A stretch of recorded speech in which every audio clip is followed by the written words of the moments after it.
After our Western launch special in Volume 5, Volume 6 of the Dreamquest plunges us deep into the restless seas of mad Japanese esoterica once more. I'm tempted to call Volume 6 of Dreamquest our Mahjong special because there are in fact loads of said games in this episode. You will be sick to death of Mahjong by the time you've watched this volume, but rest assured you won't be as sick of it as I am right now. Yes sirree Bob, I've got Mahjong leaking out of my ears at this point. Apparently the Japanese can't get enough of it. I've half a mind to fly over to Japan and teach them all to play Buckaroo like the rest of us. Garth, come on, relax, alright? Your pills? Ah well, each to their own. This is quite possibly the most impenetrable episode of the Dreamquest yet, but there will be some Western-centric titles sprinkled throughout the video, and I will finish up on a number of them, so please, just hold on. On the lighter side of things, Retro Mule is now equipped with a shiny new OSSC Pro and an AVerMedia HDMI 2.1 capture card, so I'm able to present these beautiful games to you in all their full-fat 444 RGB colour glory. Please note that I'm not going for a super sharp presentation here. I've tried to make these games look as close as possible to the way I experienced the vast majority of them back in the day, on a consumer CRT in 60Hz via RGB SCART. That's the most flattering way to display these games in my opinion. I think they look really nice, and I hope you enjoy it. Anyway, enough rambling, it's time for another dose of visual novels, a really boring FPS, a shmup, a couple of puzzle games, a horse racing sim, a couple of driving games, and shitloads of Mahjong. Please enjoy. Anyone fancy a game of Mousetrap? Dreamcast!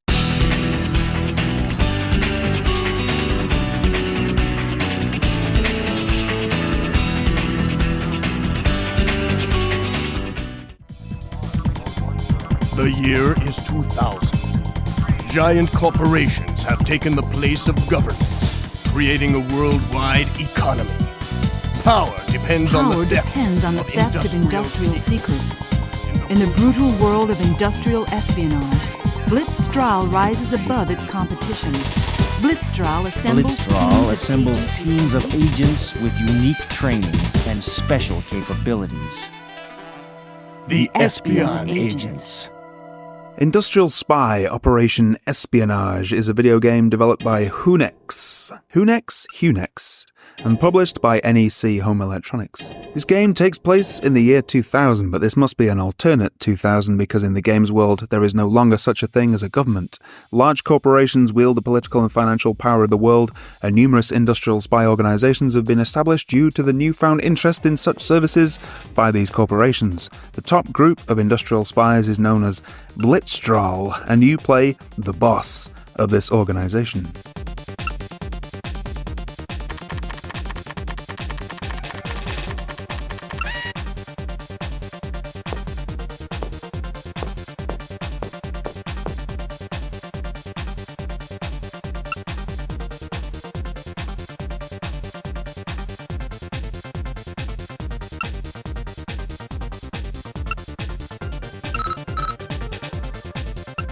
Your character is never actually seen throughout the game. You interact with the game through the spies who work for you, a group known as Espion Agents. Each agent has a certain speciality that can be used to your advantage in various situations.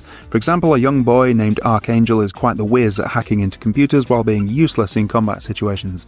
A Frenchman named Falou can mix chemicals with nasty effects, and a teenage girl named Luria, I think it is, has the universal skill all spies should possess, the ability to rollerblade. The character designs for this game are great. Every character seems to tell a story just in their appearance, and the game is highly original. This all sounds great, of course, but unfortunately, as you can no doubt see from this footage, it is really fucking boring. I honestly was struggling to carry on with this after 15 minutes or so. You don't actually control any of your agents directly, rather you issue orders and watch the agents carry the orders out. Once commands are laid out, the agents go about their tasks and you are left feeling a bit detached from the actual game. You'll spend more time watching things happen in this game than actually playing it. In fact, left on their own in a room where tasks can be completed, the agents will often take the initiative and begin doing things without being ordered to, giving you even less to do. It's not necessarily a bad thing that you're not hands-on with this game, but the actual mechanics of moving your squad around are clunky, to put it politely, and I found myself scrambling around in my brain trying to remember what the advisor lady had just said to me so that I could pick the right option off a giant list in order for my character to go and do the thing that I want them to do. I think the actual systems needed a reshuffle from the ground up, really. It's pretty rough. Love these high-energy tunes that keep pumping out even as you barrel up and down around barren office building corridors in search of... what was it again?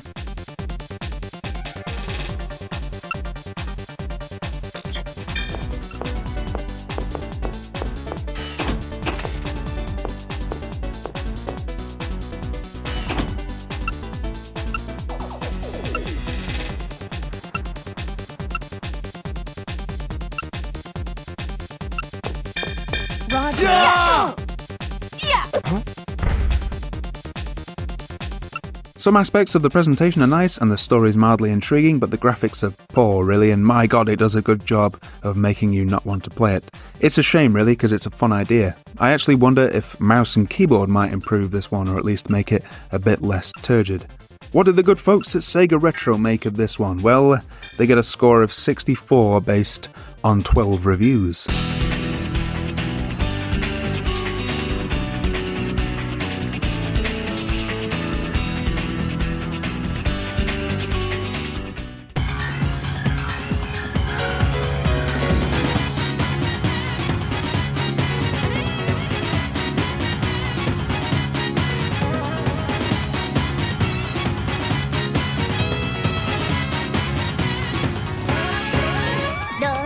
This is a nicely presented table game, plenty of boobs as usual, although not as many boobs as the Naomi arcade version by all accounts. I'm assuming that featured full-blooded cartoon nudity.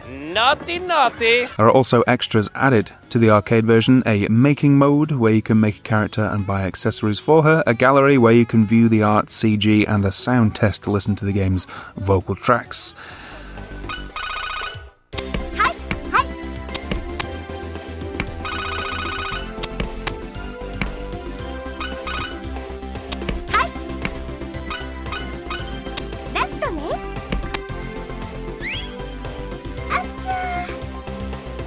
I'm struggling to know what to say about this one, to be honest. It's... yeah. 81 based on 3 reviews.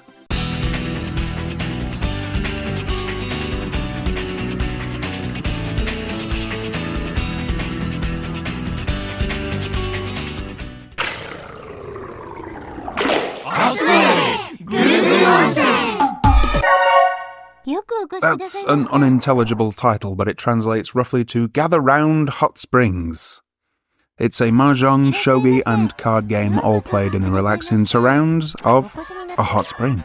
This one, again, is nicely presented. I dig the music in this one too. You can pick a character and stuff like that. I dig this lady's style, but I don't like how she pesters you endlessly right at the beginning of the game for a VMU with a full 200 blocks spare before you can actually play it. 200 blocks on a Dreamcast memory card? She must be absolutely mental. The blocks are like fucking gold dust. This one is developed by the awesome Overworks, who made games such as the magnificent Skies of Arcadia, Sakura Wars 3, Is Paris Burning, and this one, GuruGuru Onsen. This is one of their lesser games, of course, but hey, it is what it is. A nicely presented table game. 81 based on 3 reviews.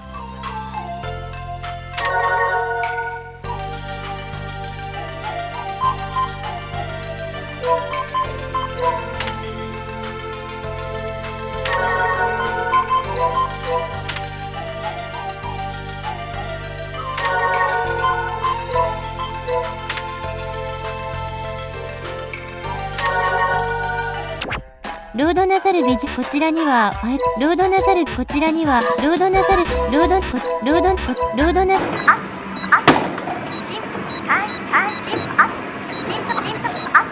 心拍数アップ。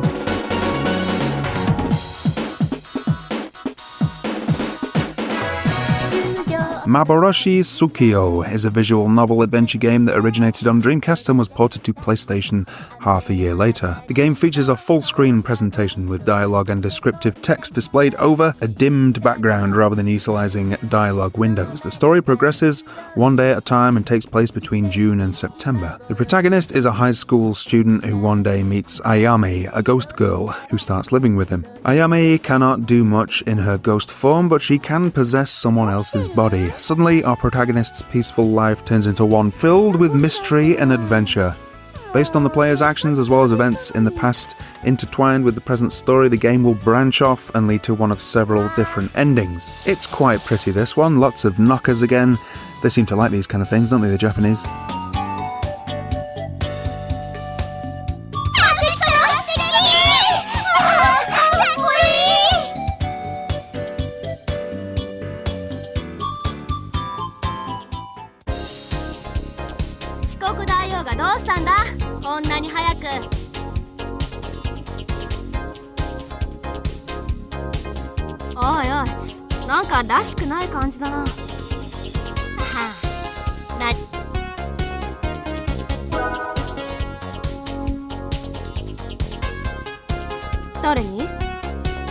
$75 based on 3 reviews.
Finally, a language I can understand. Football! J.League Pro Soccer Club or Tsukurou. This is a football management sim developed by Sega Software R&D Department 6 and published by Sega. First things first, you have to choose a secretary from one of these lovely demented, dead-eyed, rubber-haired ladies. I used to play shitloads of football games in my teenage years, management sims and otherwise. I mean, I played almost everything I could get my hands on, honestly. Dreamcast didn't get a great football game, and that was a shame in retrospect. It did have a couple of half-decent ones. UEFA Striker I quite liked, and Virtua Striker 2 in its own silly arcade way. I think that actually hurt its sales a bit in Europe, to be honest. PlayStation had Pro Evo Soccer, N64 had ISS, Dreamcast, yeah. Anyway, I love the genre, even though I haven't played a contemporary one for any length of time in years and years now. Kinda reminds me of the weird management mode in ISS 2000 on the N64. Anyone play that? I wish I could actually play the game of football myself, but at least you get this quite nicely rendered football match to watch. It has kind of canned cinematic sequences, I suppose you could call them. さあキックオフです。水沼さん、そういえば今年は世界これは足を狙ったか。審判が選手を呼びます。これはカードが出されるでしょう。夏か審判に抗議しています。判定されたものはいくら文句つけてもダメですよね。串間、ここでボールを持ちます。くさびを入れてつなぎます。プレジール、チャンスになります。浅いところから上げた。ホイッスルがありました。これはオフサイド。さて水沼さん、ところで串間、評判はどうなんですかね。人気倒れになる。このボールはディフェンダーがカットします。さあフォワードが走り込む。ジレイ、手前からクロスボール。これはオフサイドにはならない。拾った、止めた。You can of course make changes to your lineup as the match progresses and your formation as well. The whole thing has a super sunny Japanese vibe, and yeah, it's a nice breezy football management game as far as I can tell. There's lots of twiddling to be done, but it's not absolutely exhaustive and boring. 87 based on 3 reviews. ボールを入れます。ボールを持ちました。右に短く出します。コンサドーレ、絶好のチャンス、押し込んだ。後半24分、関、チャンスを確実にものにしました。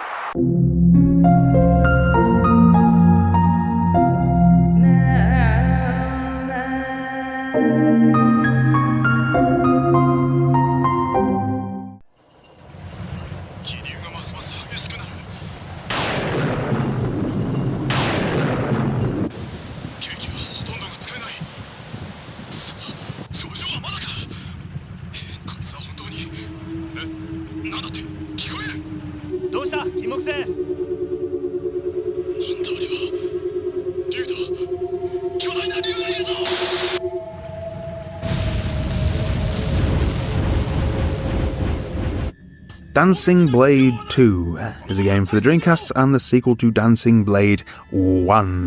The phrase used to describe the game, interactive animation inverted commas, means just that. You basically watch a 30-minute animated movie, selecting at various points from a few paths that affect the flow of the story. There is no real gameplay to speak of. I think it's best to consider this title as sort of choose-your-own-path movie, not unlike those choose-your-own-path books of old that captivated us as kids. The Dreamcast's superior video playback capabilities allow the game's main component, the animation, to be displayed in better form than its PlayStation counterpart. The production mixes CG and animated footage, and while the two forms don't blend as seamlessly as I was hoping, it still looks good overall. There seems to be quite a bit of animation contained on the game's 2 discs. They would have to be, after all, in order to support the game's 5 different endings and many varying paths. Finally, the voice acting is top-notch stuff.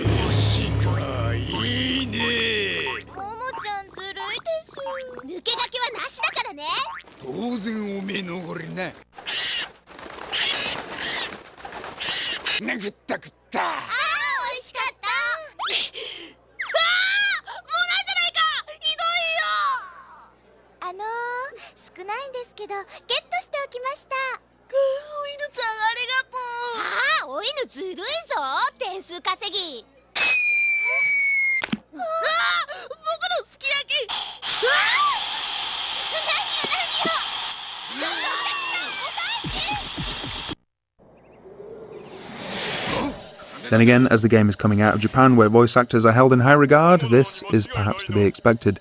It's pretty cool, as you can see, and has some cool anime action scenes, and although it's not a game as such, it's a pretty nice package if you're into this kind of thing. 82 based on 3 reviews.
Black Matrix Advanced. The original Black Matrix title was released in 1998 for the Sega Saturn in Japan. There were 2 subsequent remake releases that had more detailed graphics and advanced content. One was for the Dreamcast here, and one was for the PlayStation. The world of Black Matrix is fictional, funnily enough, and fantasy-based, and in it the forces of Hell won a decisive war against the forces of Heaven. The victorious devils rewrote history and redesigned society to suit their purposes, reversing the concepts of good and evil. The descendants of the devils, known as Black Wings because of the bat-like wings that grow from their backs, rule over the white-winged descendants of the angels, whom they treat as subhuman slaves. In their society, love is considered the worst of crimes, and anyone found guilty of love or kindness is hunted and punished. Black Matrix gives the player control of a group of playable characters who traverse various 2-dimensional isometric maps that represent towns and battlefields. The flow of gameplay cycles between expository cutscenes revealing the plot, towns and menus for procurement and management of items and equipment, and battles which pitch the playable characters against computer-controlled opponents in battle maps.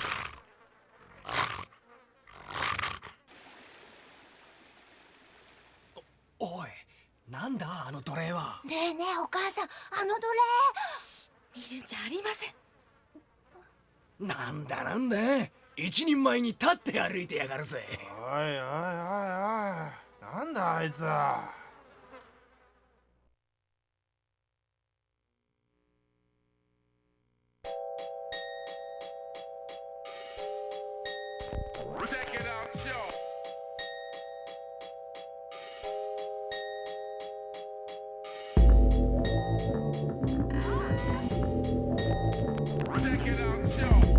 Progression 3 Black Matrix is plot-driven and the player has limited influence on the overall course of the game, evidenced by the absence of an overworld map. This one has a pretty cool style, I have to admit, although it's a bit grim and not 100% my taste. The music, similarly, has its own distinctive vibes. Certainly an interesting title, if completely impenetrable because it's only in Japanese. 821 based on 5 reviews.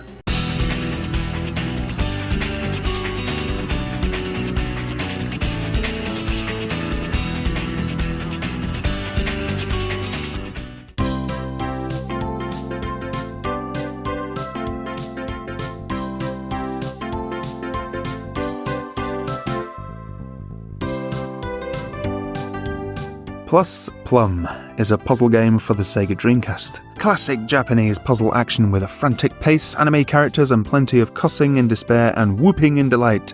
Coloured spheres must be matched with other colours, the twist being your platform can only hold so much weight before it gradually gives way under the strain of too many spheres and gets pushed to the bottom of the screen.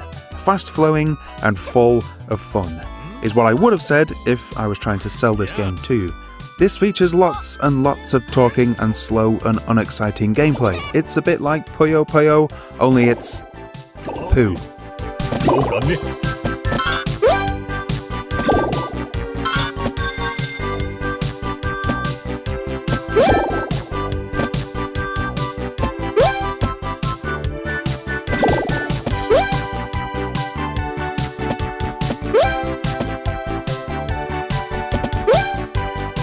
I mean, I don't want to do this one down, it was reasonably fun, but it was very, very slow indeed. If you're into Dreamcast puzzle games, it's certainly worth a try though. 62 based on 3 reviews.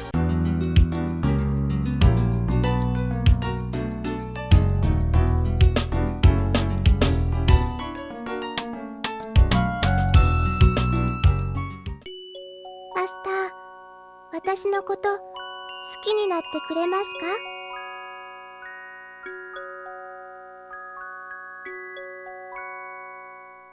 Marionette Company. This game's concept, according to developers Micro Cabin, is to communicate with and build your robot. From the moment you discover your marionette in the trash heap, you become her reluctant master, taking her into your home, educating her in the ways of proper social behaviour, and teaching her the lessons a parent would teach his children.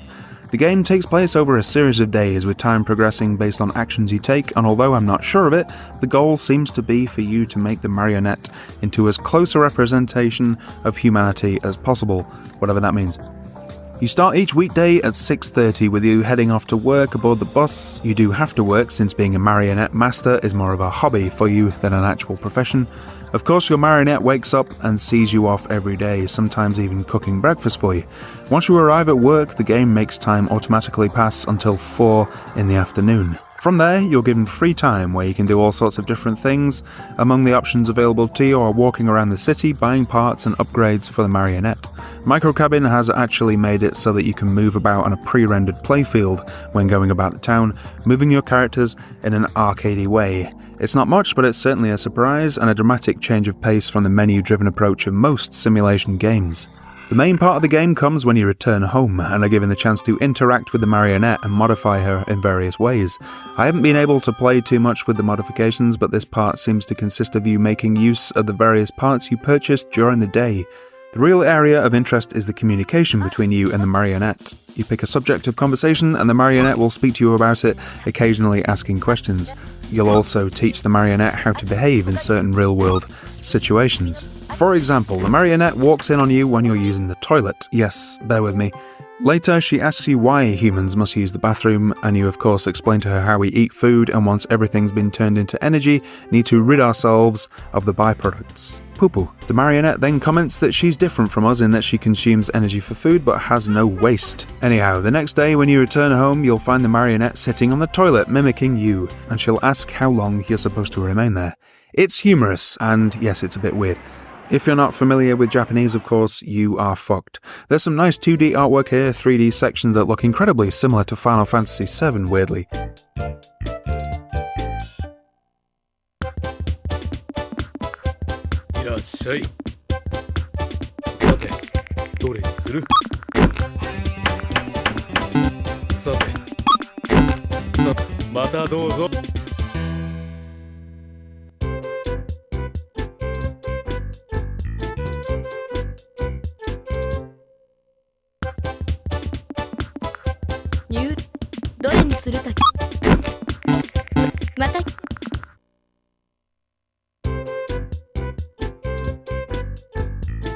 It's a sort of very slightly creepy concept, but it's very nicely illustrated. 74 based on 4 reviews.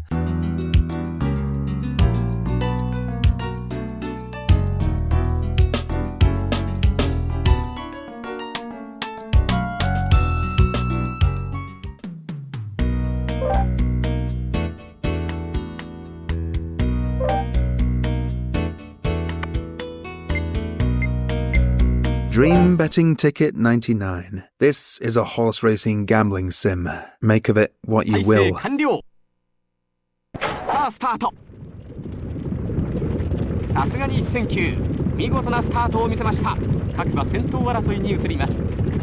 早くも先頭に立ったのは AM オペラ王。これを追いまして成田トップロード3番までは。 This is all good fun, but I don't know about these Japanese accents commentating. Personally, I always like to put an Irish accent on when I'm watching my horse racing.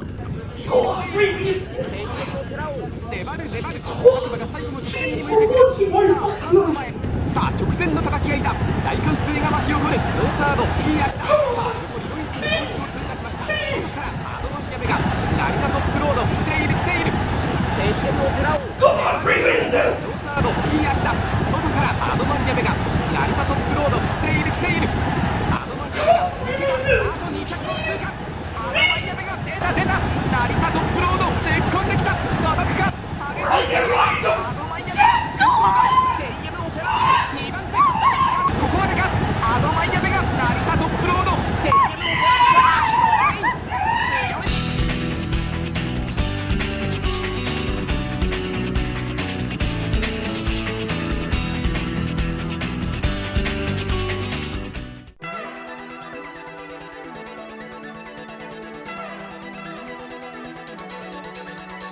Hold me and feel me and kiss me あなたしか救えない私 Revive Sosei is a point-and-click adventure for the Sega Dreamcast published by Data East, originally released for Windows PCs. It's a sequel to Dukoku Soshite for the Sega Saturn. Explicit content from the original is removed from the Dreamcast version, but this game is still undoubtedly a bit Sosei. This was auto-translated for me. The stage is an ocean development research institute on the outskirts of town. You, the player, who came looking for your sister-in-law, will be tracked here. While gradually unraveling the traps and mysteries that have been set up in the laboratory, please remove the troubles and anxieties of the attractive beautiful girls and help them out of here. The most anticipated trap adventure, the latest. Revive, is a follow-up to Doukaku Soshite, released the previous year, featuring a different cast of characters and new setting. The game takes place in an oceanic research institute, and much like in the previous game, the player is tasked with investigating the place, collecting items and clues and solving puzzles in order to save himself and the other characters trapped in the place. The TDS system also returns, with the story branching out depending on the way used by the player to solve the many puzzles and also if the player utilizes the obtained items at certain points. It's a game. 79 based on 4 reviews.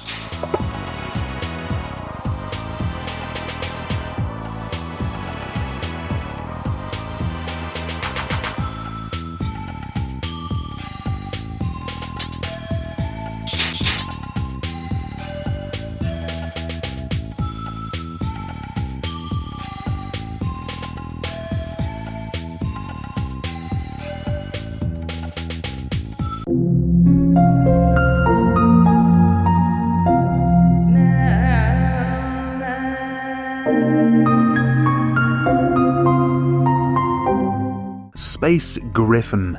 I was quite looking forward to this one after all the visual novels and whatnot I've had to put up with there, but it's totally shit, unfortunately. It's a 3D action game for the Dreamcast, a remake of Panther Software's 1995 PlayStation game. While the PS1 release was released in North America, this Dreamcast one stayed in Japan, and I can see why. What about the story? A military-run lunar base named Hamlet goes on the fritz, losing all radio contact. The AMAX Cleaner, inverted commas, rescue team is sent in with their armada of massive, great big transformable mechs, determined to discover the cause of the blackout. Of course, it turns out that everything's gone completely haywire, the robots have gone mental, chicken oriental, and zombie things patrol the dark halls of the base. And since you're strapped into 3 tons of mecha and loaded up with special weapons, it's your job to kill them all. But you're not going in alone. Accompanying you is a squad of bickering teammates who never actually show up to help you out anyway. This one reminds me of Space Hulk, weirdly, 32-bit version that is, in that you lumber around vaguely futuristic maze-like corridors. You can shoot and pick up keys and stuff like that. That was squad-based though, and had an amazing atmosphere of dread and awe, and had the constant tension of those purple alien gene stealer things to keep you on your toes. The atmosphere here is much more anime. You're walking about on your own, the enemies at first at least are absolute shank, and it's just really quite profoundly boring, to be honest. Yeah, so this one is a remake of a PS1 game. That one must be absolutely cack. 58 based on 4 reviews. ハムレットの施設に損害を与えないように気をつけろ。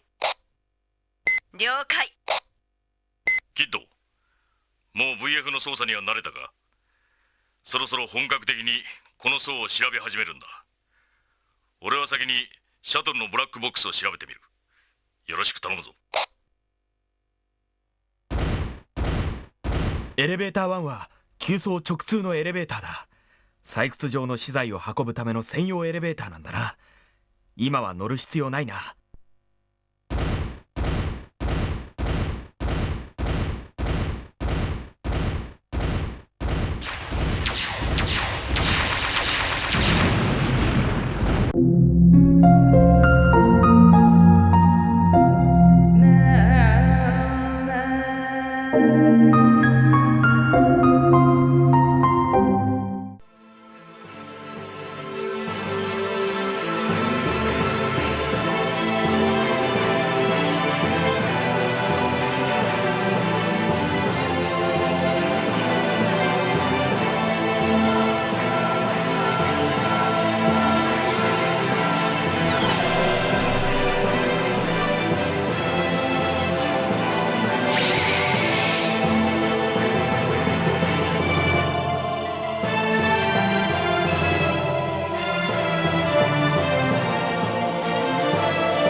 Langrisser Millennium is a tactical role-playing game developed by Masaya, the entertainment division of NCS and Santa Entertainment.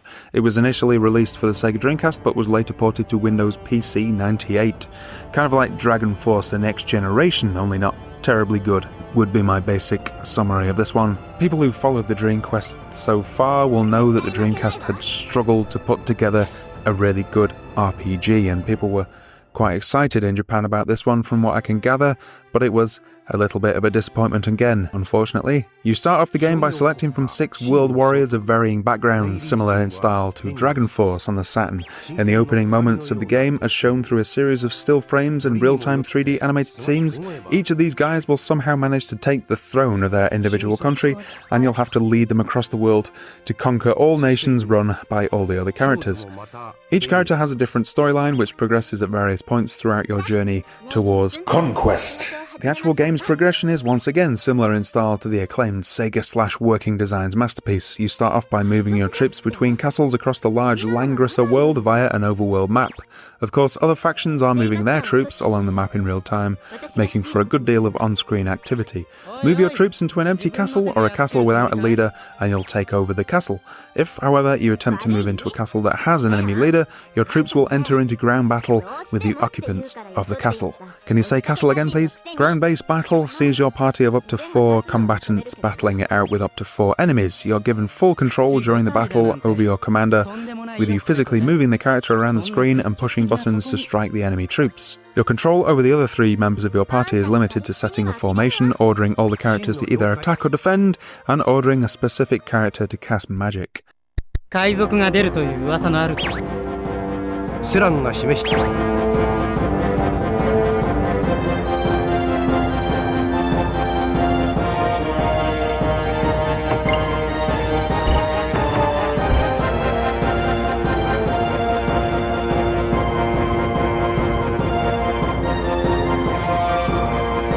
The action element itself is not very well done, unfortunately. Moving your commander into a position and hitting the guy you want to hit is really quite difficult and clunky. I found that much of the time when trying to hit a specific guy, I'd either attack a different guy or I'd lunge in the wrong direction entirely, striking the air. And even though I'm shit at games, that still isn't very good. It's, pretty rough around the edges, I would say. It does have some nice 3D graphics in places, and it shows a certain level of ambition, I suppose. 74 based on 6 reviews.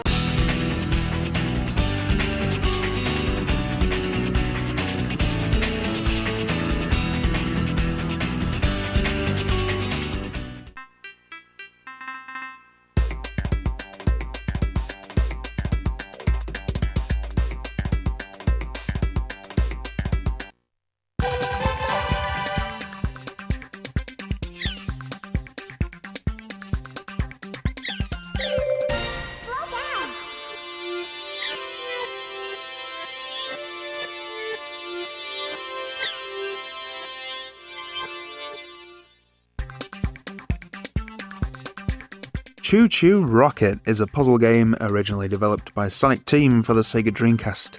ChuChu Rocket is considered to be the first truly popular online video game released for a major video games console, and existed to demonstrate the online capabilities of the Dreamcast. In Europe, it was given away for free for customers who visited the Dream Arena online service with the Dreamcast browser. In Japan, there was a limited edition set which included a clear orange controller. This game is absolutely demented, but it's a damn good time too. As anyone knows, the most important thing in a puzzle game is the story, so here we go. In a faraway time on a faraway planet, there is a spaceport where thousands of ChuChus live. The ChuChus are space mice who lived happily until one day when the spaceport became infested with Kapu-Kapus. The Kapu-Kapus are space cats with voracious appetites, and naturally they will eat the ChuChus if they catch them. Therefore, the ChuChus must run away and escape in rockets.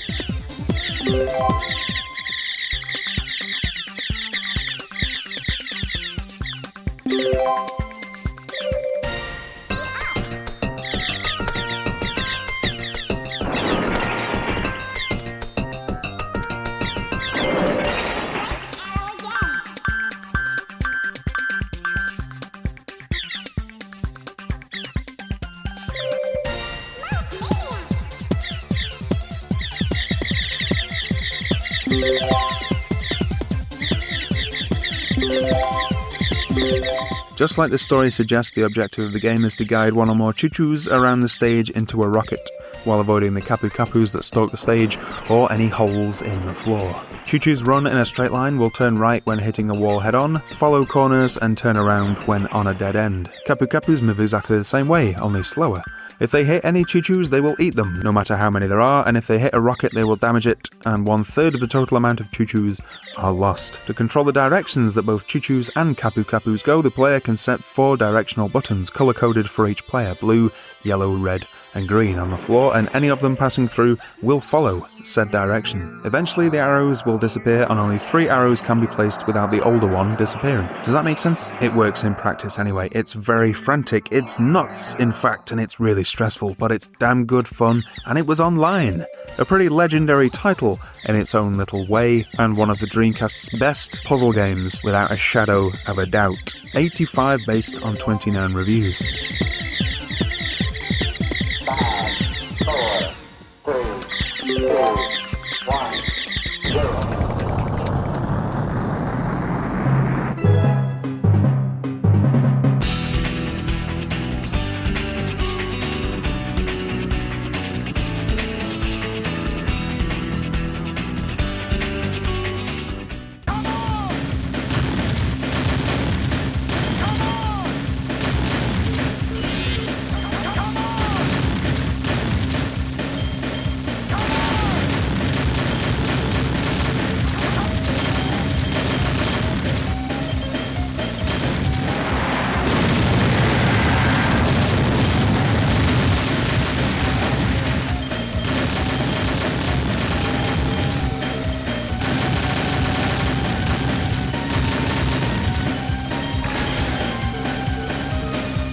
Giga Wing is a vertical shoot-'em-up developed by Takumi Corporation and published by Capcom for Capcom CPS2 arcade hardware. It was later ported to the Sega Dreamcast in 1999. The primary gimmick of the game is the reflect barrier. Holding the fire button at the proper time will generate a force field that sends enemy bullets right back at them. This usually results in loads of score multipliers, which the game already gives out in copious amounts. This one only has 58 based on 21 reviews, and I think that's harsh. I guess this seemed like old hat back in 1999, it's 240p and it's a pretty traditional shmup, but as we know, a good 2D shmup is timeless.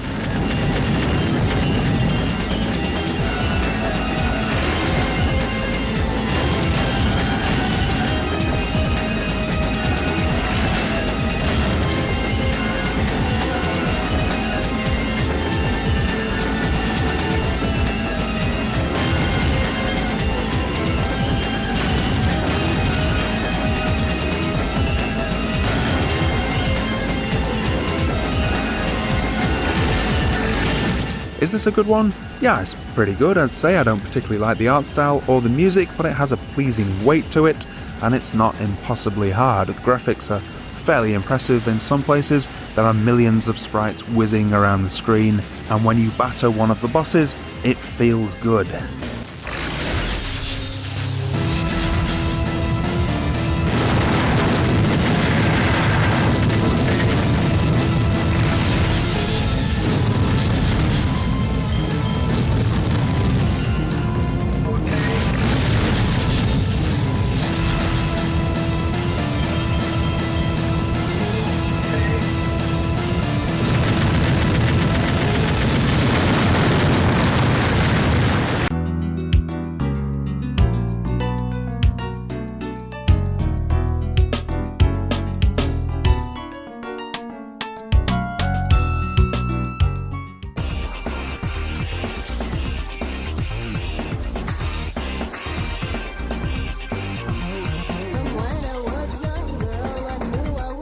Super producers aim for the showbiz world. These are not my words. Perhaps it was playing this on his import Dreamcast that Mr. Cowell first came upon his idea for a TV show. The producer must choose a budding artist from the host of auditioning wannabes. Then the real work starts in making a song and getting it to the top of the pops. Way before American Idol, there was Super Producers, which was originally released on the Dreamcast in 1999. Players take on the role of a Hollywood-esque music mogul who manages and trains singers, dancers et al. For a shot at the top of the J-pop charts and album gold. If you're really good, maybe you can become a virtual Quincy Jones. Fucking hell, more like Rick James, I think. Cocaine's a hell of a drug.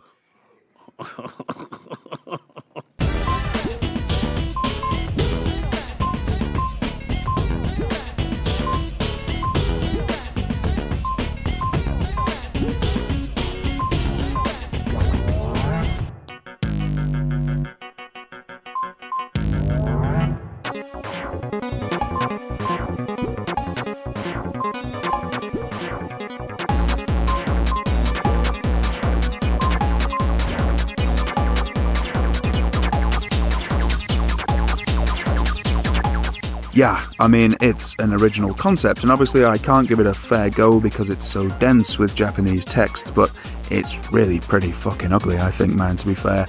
I'm not into J-pop personally, although that's completely subjective, of course, and the art design here is garish, in my opinion. Not for me, but it might well be for you. 58, based on 3 reviews.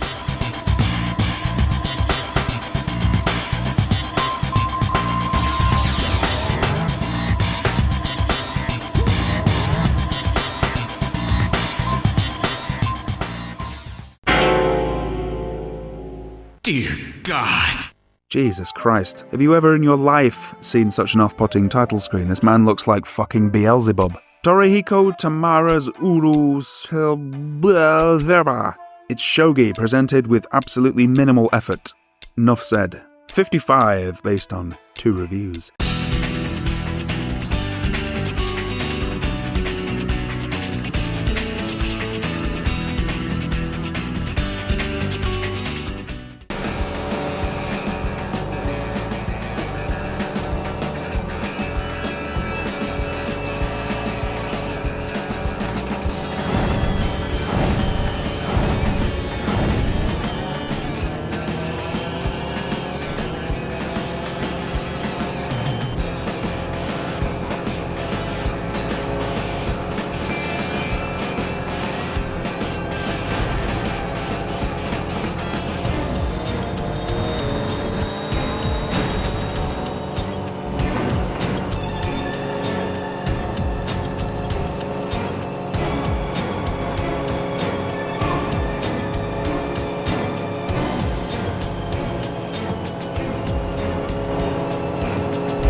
Speed Devils, known in North America as Speed Busters American Highways, is a video game developed by Ubisoft's Montreal studio for Microsoft Windows in '98 and was released for the Dreamcast in '99 as Speed Devils.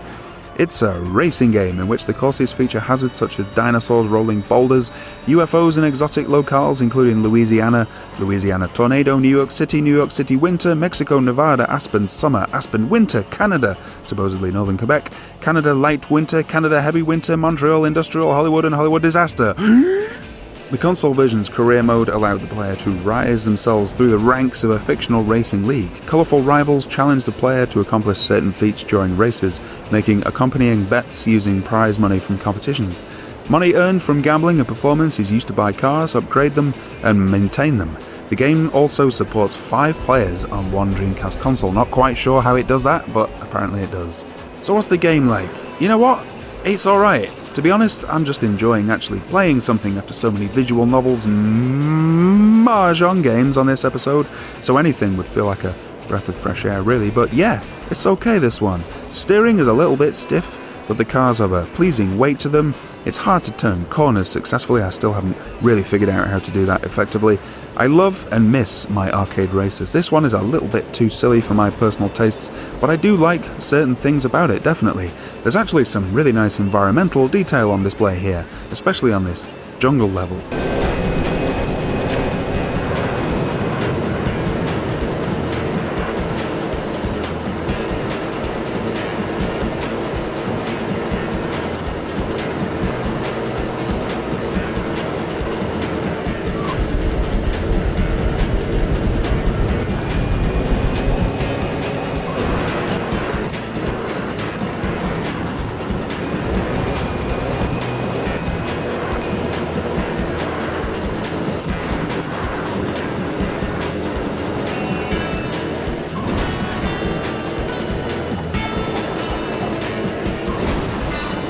Look at that texture work there.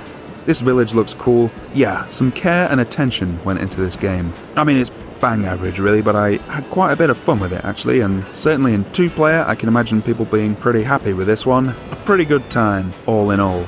74 based on 24 reviews, that's about fair I'd say. Not bad. Not bad at all.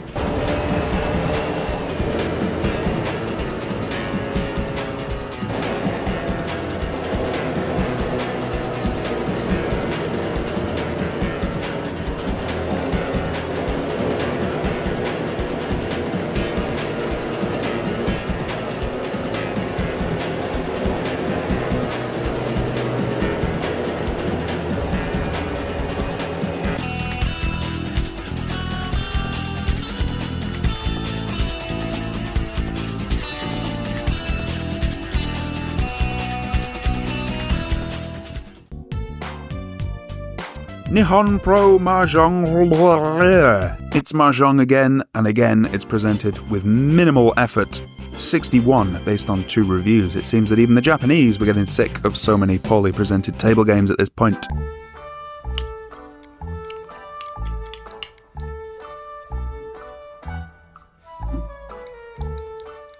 Kitahei Gold. I got excited here because I thought this might be one of the other Kitahei games and not another fucking table game, but then I got into the game and it was a fucking table game again. 52 based on 2 reviews. These table games were on fire. It's a wonder why they keep fucking making them, really, isn't it?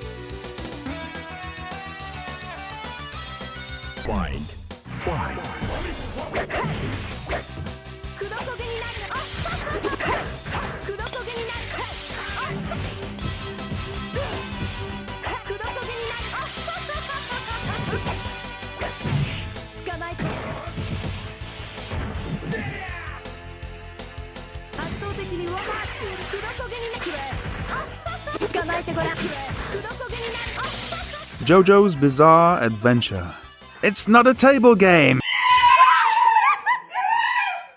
JoJo's Bizarre Adventure is a fighting video game developed by Capcom based on Hirohiko Araki's manga of the same title. The game was developed by the same team who was responsible for the Street Fighter III series. It was originally released in the arcade in '98 on the CPS-3 arcade board. Console ports for the PlayStation and Dreamcast were also released that year. A high-definition version of the game was released digitally for the PS3 and Xbox 360 in 2012. The game combines Capcom's anime-inspired graphics as seen in the Darkstalkers series with the colourful characters and events of Hirohiko Araki's creation, resulting in a highly stylized and detailed visual style.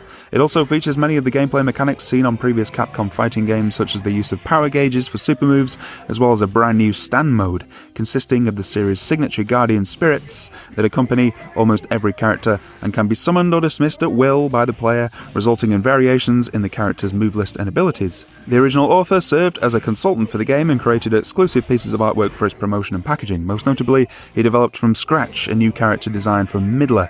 Bette Midler? Since Capcom was interested in using her in the game and she had only been shown from the waist down in the original manga.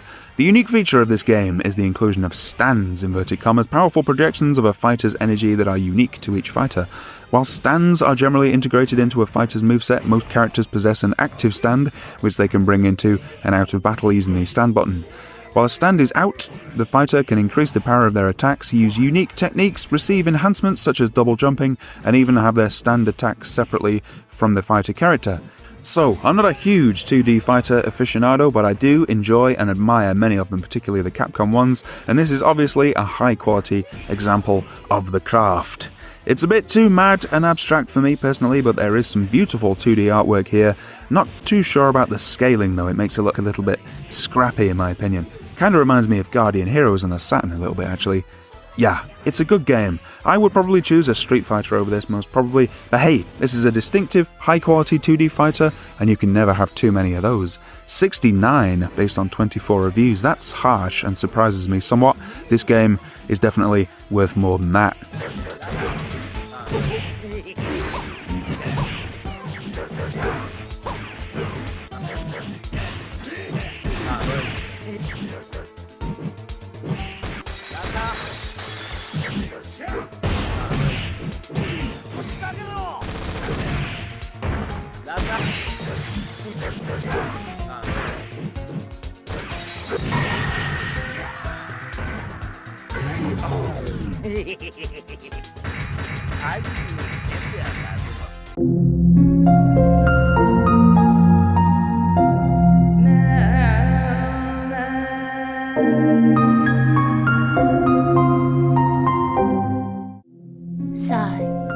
The spiritual existence in another dimension.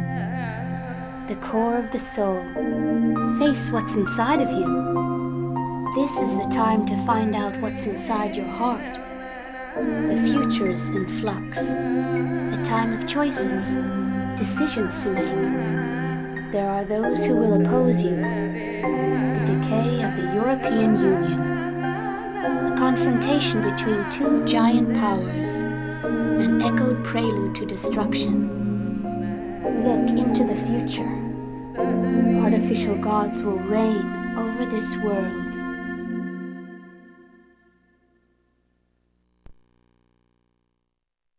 Maken, Deus Ex Machina. It's not a table game again! Maken X is a first-person hack-and-slash video game developed by Atlus for the Dreamcast. It was published by Atlus in Japan in '99 and Sega localized and released the game overseas in 2000. The gameplay has the Maken, a sentient sword-like being, brainjacking or taking control of multiple characters across a variety of levels. Combat is primarily based around short-range melee attacks, with some characters sporting additional abilities such as ranged attacks. The story is set on a near-future Earth during a time when the world is descending into chaos due to natural disasters and political upheaval in Europe and rising political tension between the United States and China. Prescient. When the facility where the Maken was developed is attacked, the sword bonds to the main heroine Kai Sagami and is sent on missions against the group responsible for the attack. Depending on dialogue choices and brainjacked characters, 7 possible endings can be achieved. Concept work began during the middle of production on the Persona 2 duology, featuring staff from the Megami Tensei franchise, including artist Kazuma Kaneko and composer Shoji Meguro. Development took approximately 2 years. It was the first game developed by Atlus to feature full voice acting and one of the company's earliest fully 3D titles. Players navigate linear levels with the selected character, able to interact with certain environmental elements and jump over obstacles or onto higher platforms.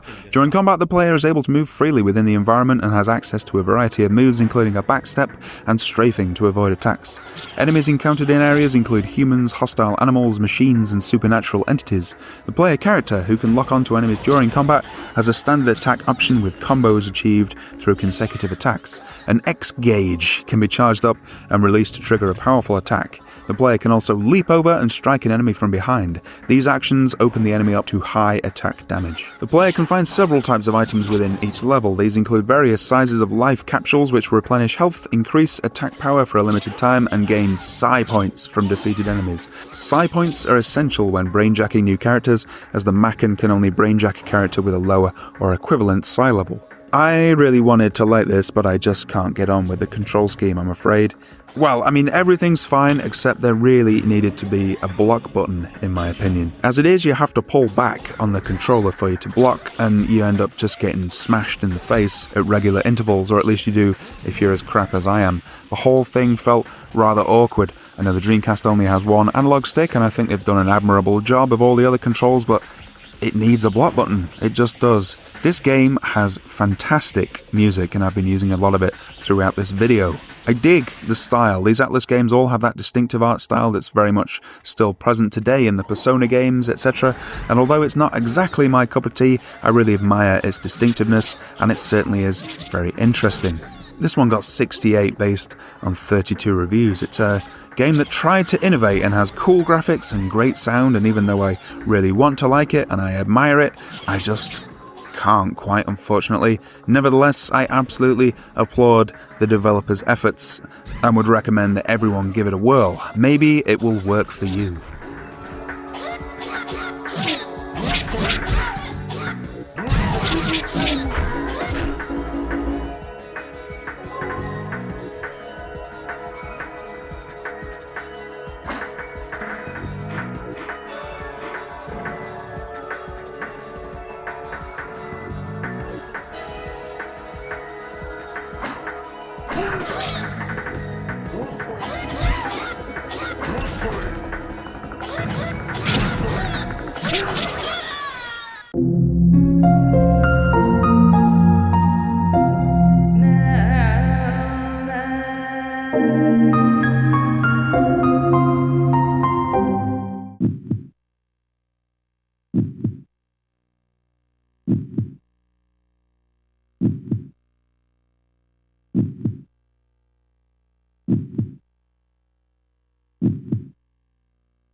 Are we still following this guy? He's the one making the zombies. To catch him, we have to follow.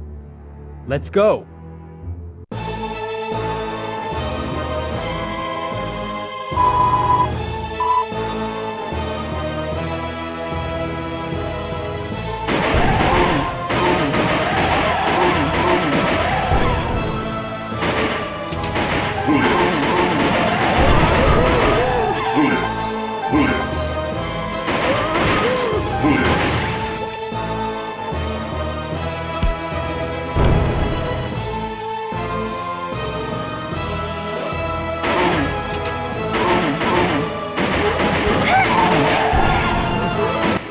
Zombie Revenge is a beat-em-up video game released for arcades and Dreamcast in 1999. Armed with their fists, feet, and whatever weapons they should find along the way, players are tasked with ridding an unnamed city of zombies. This game serves as a spin-off to Sega's popular The House of the Dead series of light gun games and contains numerous references to its parent series.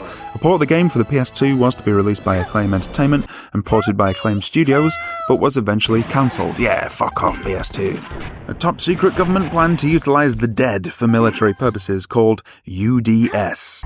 An undead soldier is thrown into darkness by some unknown entity. A year later, the city becomes ravaged by zombies. 3 of the best AMS agents are sent in. Stick Breitling, Linda Rotter, and Riki Abusajima. Pulled those right out of the Thompson phone book. They are sent out to eliminate the enemy and track down the mysterious leader of this attack, known only as Zed. After battling throughout the city, they eventually confront Zed, who reveals that Stick's father was involved in Project UDS.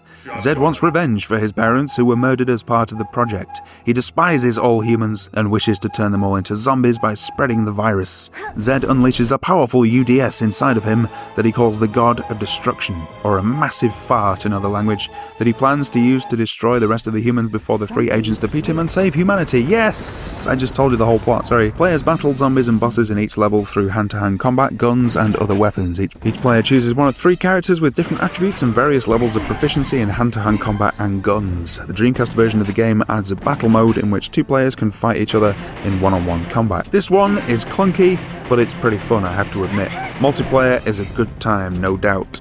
Some of the models in it are pretty good for the time. It gets very tough later on, I found. I prefer Dynamite Cop myself, but if you absolutely do like the horror theme, then I can totally recommend this one to you for a dumb but good fun time. 69 based on 33 reviews. That's a touch harsh, in my opinion. This one is what it is. Is that another zombie too?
F1 World Grand Prix is a racing game released for the Dreamcast. This one has a little bit of a confusing history. There are various versions for PC and N64, but the Dreamcast version is distinct from the others and also appeared on the Naomi arcade hardware apparently.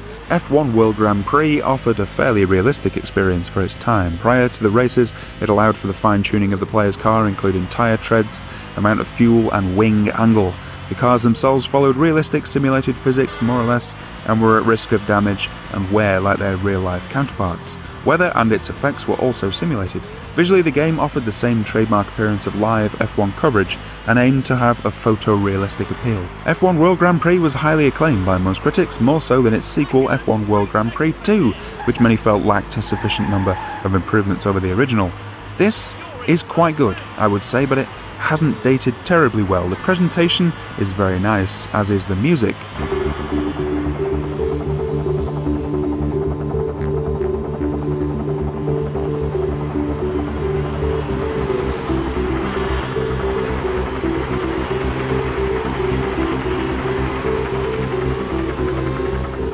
Unfortunately, it has twitchy handling in my opinion, and the frame rate is a problem. It speeds up and slows down as you're whizzing around the track. A touch of the Sega Rally 2s in this department makes it a bit difficult to get a sort of flow going around the corners, particularly if you're crap like I am.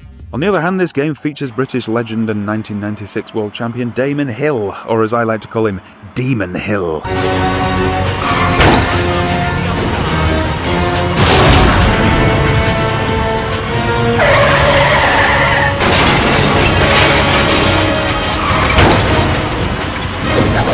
Any game that lets you play as Damon Hill is okay with me. Yeah, I was starting to get to grips with this one after an hour or so. It's really not bad. I can certainly see why it was received positively at the time. The full licensing is very nice, the courses are very nicely rendered, this Monaco Grand Prix stage looks very good for the time indeed. I would say, to be honest, that the earlier Psygnosis official F1 games were better though.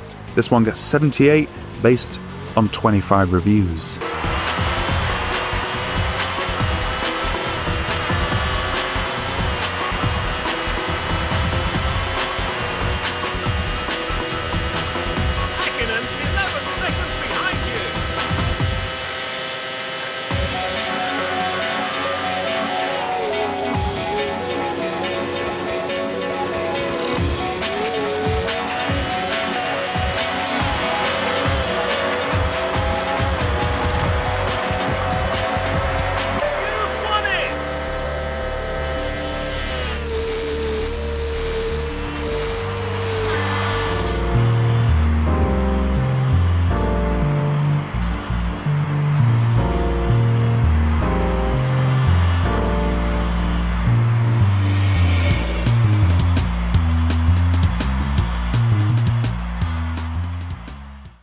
So, that's it for another round of the Dreamquest. I hope you enjoyed 97 varieties of Mahjong. There were no heavy hitters in this episode, but there were a number of distinctive gems. I will be back soon for another suite of Dreamcast semi-classics. Tell me, what were your favourite games on this list? Please let me know in the comments below, and please remember... Dear God.